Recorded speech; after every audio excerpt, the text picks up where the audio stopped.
When I was about 4 years old, my aunt asked me once what color I was. With a big smile, I answered black and white. I'm different. I'm mixed up with different colors. Hello and welcome to my TEDx talk. Today, Ketika saya berusia 4 tahun, mungkin ada yang bertanya pada saya, apa warna saya? Dengan senyum lebar saya menjawab, hitam, putih, dan berbagai warna lain yang berbeda. Halo dan selamat datang di TED Talks. I'd like to discuss racism with you. I'd like first to gain a better understanding of racial inequalities throughout history, how they're still an important issue now, and how one day we could live in a world free of discrimination. Saya ingin terlebih dahulu mendapatkan pemahaman yang lebih baik tentang diskriminasi rasial sepanjang sejarah, bagaimana hal ini bisa terjadi dan bagaimana ini menjadi masalah penting hingga sekarang, dan bagaimana suatu hari nanti kita bisa hidup di dunia yang bebas tanpa diskriminasi. My name is Aaron Matamora Rodriguez. My mom is white and Hispanic, and my dad is black. I grew up in a very diverse environment, with some family members and friends being black, others white or Asian, and with a wide range of skin tones. When I started nursery, throughout my first years of primary school, I was surrounded by people from many different backgrounds. Ibuku, nama saya Aaron Matamora Rodriguez. Ibuku berkulit putih dan Hispanic, sedangkan ayahku berkulit hitam. Saya tumbuh di lingkungan yang penuh yang sangat beragam, dengan berbagai anggota saya yang berasal dari kulit hitam. Beberapa anggota dan teman saya berasal dari kulit hitam, putih Eurasia atau Asia. Ketika saya memulai tahun pertama saya di sekolah dasar, I had the privilege to grow up in such a multicultural environment. Saya dikelilingi oleh orang-orang yang memiliki berbagai latar belakang, dan saya memiliki hak istimewa. In the 1940s, psychologist Kenneth and Mamie Clark conducted a series of experiments known as the doll test. This was a psychological experiment to see how prejudice, discrimination, and racism affect the lives of black children. Pada tahun 1940-an, psikologi Kenneth dan Mamie Clark melakukan serangkaian eksperimen yang dikenal sebagai doll test.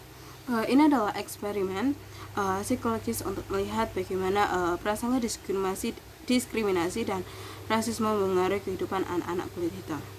This experiment, they used 4 identical dolls, each with different skin color. Then the children aged 3 to 7 were asked questions about the dolls. The result of this experiment at that time was shocking. The children had a negative self-image and knew that they were different.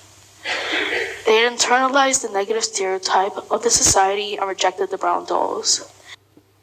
Dalam percobaan ini menggunakan 4 boneka identik yang memiliki warna kulit yang berbeda, dan ini dilakukan kepada anak berusia 3 hingga 7 tahun, dan mereka diberikan pertanyaan dan mereka diberikan pertanyaan tentang boneka tersebut. Hasil dari percobaan ini sangat mengejutkan. Anak-anak memiliki citra diri yang negatif. Mereka menginternalisasi yang negatif, stereotip masyarakat, dan menolak boneka coklat itu, merasa tidak cukup dan rendah diri karena memiliki warna kulit yang berbeda. They felt inadequate and inferior due to their own darker skin tone. Kenneth and Mamie Clark believed a real change could be possible with education. Adults should teach their children to respect their fellow human beings.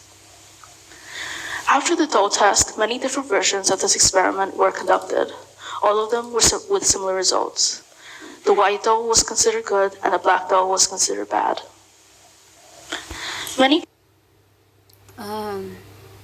Kenneth dan Mamie Clark percaya bahwa perubahan bisa terjadi dengan adanya pendidikan. Mereka harus mengajari anak-anak mereka untuk menghormati sesama manusia. Lalu setelah pemikiran ini ditegaskan, banyak yang berbeda. Versi percobaan yang berbeda lainnya dilakukan. dan hasilnya tetap sama. Yang putih dianggap bagus dan yang hitam dianggap buruk. People have a basic concept of what racism is and can give you a reasonable explanation for why it happens. If we look back in history, slavery has been a major form of racism since the 16th century. It dominated Banyak orang memiliki konsep dasar tentang bagaimana rasisme berada dan saya dapat memberikan Anda alasan yang masuk akal penjelasan bagaimana hal ini bisa terjadi jika kita melihat ke belakang. Secara perbudakan menjadi bentuk utama rasisme sejak abad ke-16. Masyarakat yang didominasi selama lebih dari 300 tahun society for over 300 years. Towards the end of the 19th century, systematic racism was established by the authorities. With the Jim Crow laws in the southern United States and South Africa, racial segregation was imposed. Some minor forms of racism menjelang akhir abad ke-19, rasisme sistematis didirikan oleh pihak berwenang dengan hukum Jim Crow di Amerika Selatan dan ras Afrika Selatan. Pemisahan diberlakukan. Include communications that are harsh, insensitive, and intentional that will most likely degrade a person's racial background, or a joke which is unintentionally discriminatory. But fast forward to the 20th century. Jadi bentuk kecil dari pemukulan mereka termasuk komunikasi yang kasar, tidak peka, dan sengaja yang akan kemungkinan besar menurunkan latar belakang ras seseorang, atau lelucon yang secara tidak sengaja bersifat diskriminatif. Slavery was already abolished, and particularly in the United States, the civil rights movement was making historical contributions towards more equality. The influence of media and pada abad ke-20, perbudakan sudah dihapuskan dan khususnya di Amerika Serikat, gerakan hak sipil membuat kontribusi historis menjadi lebih banyak kesetaraan. Particularly social media from a very young age leaves in our subconscious these prejudices that we all have. Just think of all the movies you've watched. Too often the criminal or nemesis has a darker skin tone, maybe black or Latino. The good guy or millionaire is white, and the smart mathematician is Asian. If we have a look at stereotypes in women, the pretty and blonde girl is usually the unintelligent one. Pengaruh media dan khususnya sosial media sejak kecil meninggalkan di alam bawah sadar kita tentang prasangka yang kita semua miliki.